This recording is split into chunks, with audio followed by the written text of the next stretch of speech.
कुछ मंदिर ऐसे होते हैं जहां लोग मन्नतें मांगने जाते हैं, और कुछ मंदिर ऐसे जहां लोग डर से सिर झुकाकर निकल जाते हैं। इस गांव के बाहर एक ऐसा ही मंदिर है जहां भगवान तो हैं, पर उस रात वहां पूजा नहीं। चीखें गूंजती हैं, जन्माष्टमी आने वाली है। गांव में चहल पहल है, लोग तैयारी कर रहे हैं, भजन चल रहे हैं। लेकिन इसी तैयारियों के बीच एक नौजवान गांव लौटा था। अर्जुन लगभग 25 साल का, शहर में पढ़ा हुआ, गांव में अपने मामा के घर आया है। वो खुश है, लेकिन गांव की कुछ बातें उसे अजीब लगती हैं। मामा, ये गांव में एक पुराना मंदिर देखा, वहां कोई जाता नहीं क्या? उस ओर मत जाया कर बेटा, वो मंदिर बंद है। जन्माष्टमी की रात खास कर नहीं। भगवान के मंदिर से भी डरना अब लोग सीख गए हैं क्या? वो भगवान का मंदिर है, पर उस रात वहां भगवान के साथ कोई और भी जागता है। अर्जुन अकेला घूमते हुए शाम के समय पुराने मंदिर के पास पहुंच जाता है। मंदिर टूटा फूटा है, लोहे का दरवाजा बंद है, हवा चल रही है, और अचानक मंदिर के अंदर एक काली परछाई लहराती है। कौन है वहां? कोई जवाब नहीं आता, बस हल्की सी हंसी। वो डर जाता है और वापस लौट पड़ता है।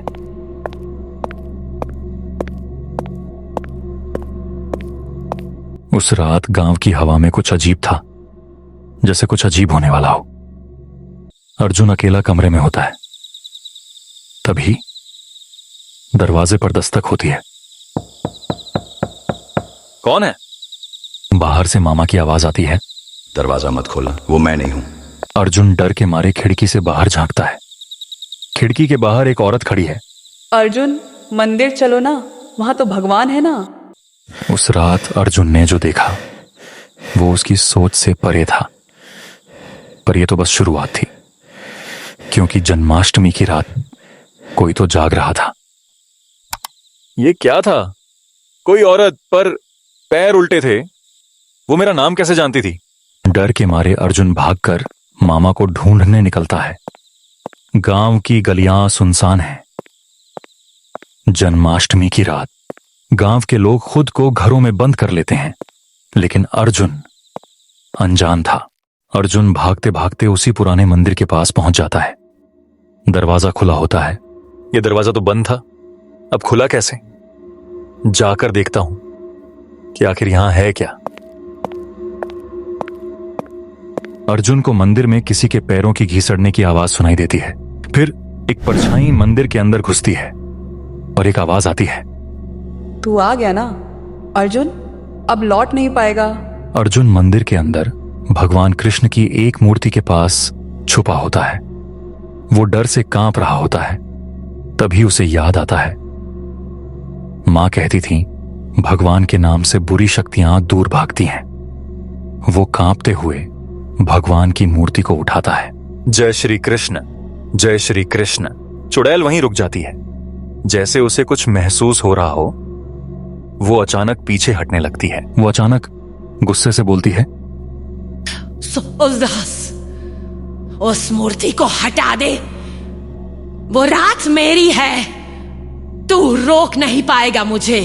अर्जुन डर के मारे और जोर से भगवान का नाम लेता है। जय श्री कृष्ण। उस रात अर्जुन ने वो किया जय श्री कृष्ण जो सालों से किसी ने नहीं किया था। उसने मंदिर के अंदर डर को रोकने की कोशिश की, लेकिन क्या इतना काफी था?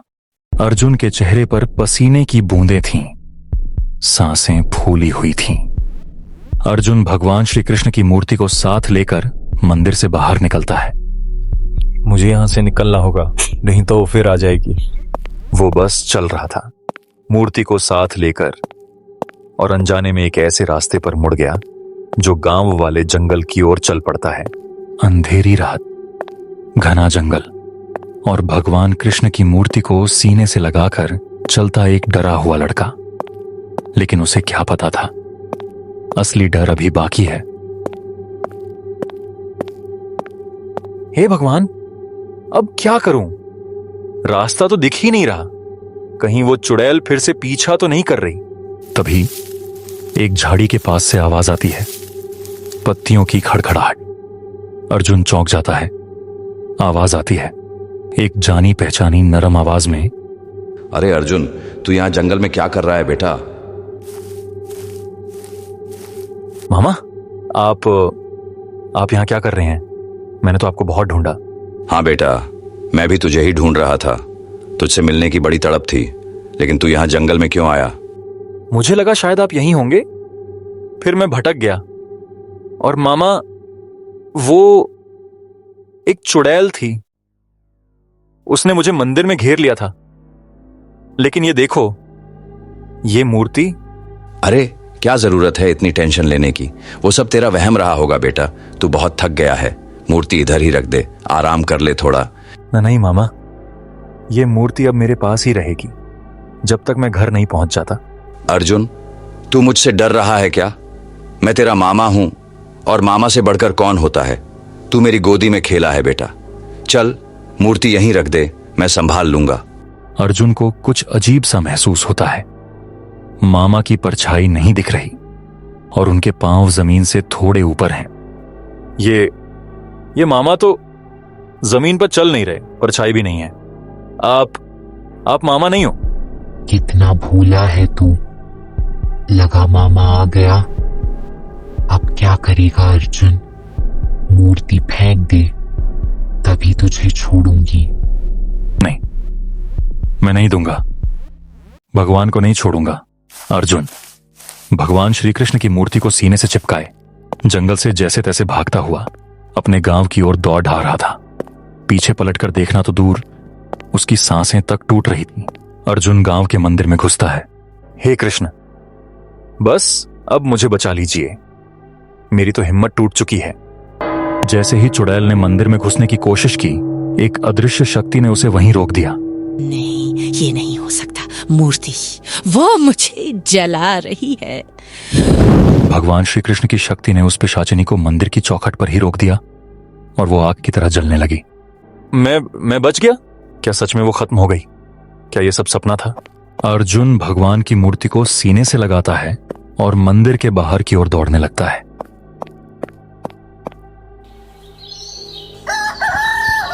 मामा, वो मंदिर, जंगल के बाहर जो टूटा हुआ मंदिर है, वहां एक पिशाचनी रहती है। मैं उसकी चपेट में आ गया था मामा। वो मेरी जान लेने वाली थी। अर्जुन सब कुछ बताता है। पिशाचनी का पीछा करना, मंदिर में छिपना, मूर्ति की ताकत और कैसे वो उस औरत के भेष में आई जो उसके मामा बनी थी। तो आखिरकार तू वहां चला ही गया बेटा।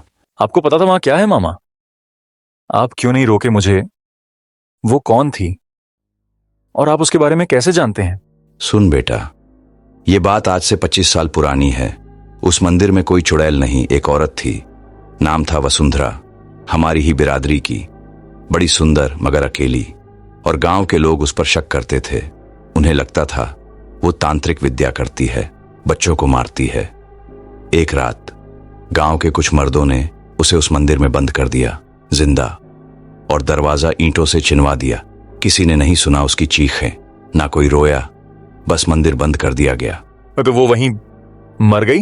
मर नहीं बेटा, उसका शरीर मरा मगर उसकी आत्मा वहीं कैद हो गई, नफरत से भरी हुई, और फिर वो बन गई पिशाचिनी वसुंधरा। आपने मुझे ये पहले क्यों नहीं बताया मामा? क्योंकि हम सब गुनहगार हैं बेटा। हम सब ने मिलकर उसकी मौत लिखी थी। अब उसका गुस्सा उस मंदिर में कैद था, मगर तूने पहली बार उस मूर्ति से उसकी कैद को तोड़ा। और शायद उसका अंत भी। उसने मुझसे कुछ नहीं कहा, ना बदला ना विनती, बस चाहती थी कि उसे कोई समझे। शायद इसलिए आज वो मुक्त हो गई। दोस्तों, आज मेरे 500 सब्सक्राइबर्स पूरे हो गए हैं। ये सिर्फ एक नंबर नहीं, आप सभी का प्यार और भरोसा है। दिल से शुक्रिया उन सबका जिन्होंने वीडियो को देखा, पसंद किया, शेयर किया और मेरा साथ दिया। अगर आपने अब तक सब्सक्राइब नहीं किया है तो अभी कर लो, क्योंकि डर अभी और बाकी है। मिलते हैं अगली डरावनी कहानी में।